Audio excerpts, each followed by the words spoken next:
Friends, just imagine a guitarist being hit by his own guitar. Someone beats that person, that guitarist, with his own guitar up to that extent that he dies. Imagine a football player with which he plays football every day. A football player loves his football so much, and imagine that somebody hits him using that football as weapon until he dies, until he is so much hurt that you can't imagine. Imagine a writer for whom his pen is his weapon. His most favorite thing in this world is his pen.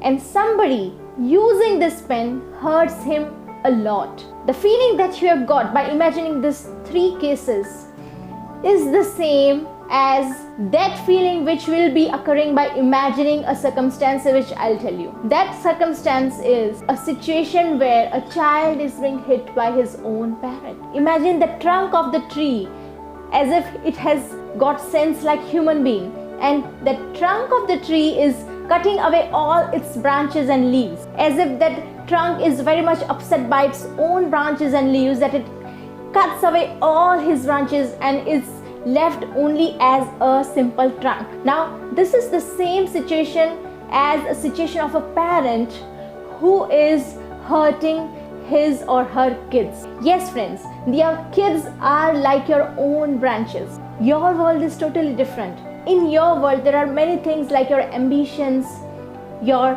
hobbies, your interests, your financial problems, your financial responsibilities, your social responsibilities. There are many things that makes your world. But for your child, you are his only world.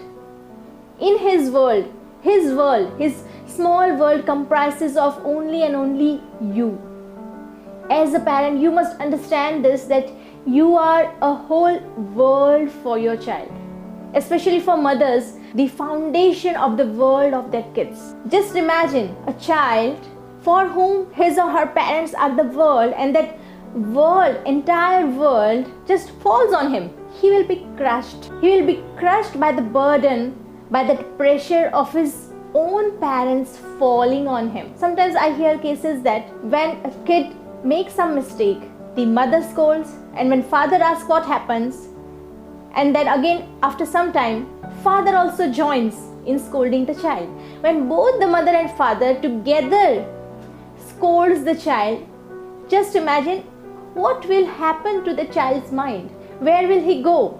To whom he will go and say that this is happening to me? When one parent is scolding the child, the other parent should, no matter whatever the mistake is, take the side of the child, or at least just calm down. Try to make the child feel comfortable. Because when one person has become furious, when one of the parent has become so angry and furious that he starts shouting or starts scolding the kid for his mistake, the other parent should at least say some few words. That other parent should remind the furious parent that the child is small, that the child is too young to understand the things that you are telling him.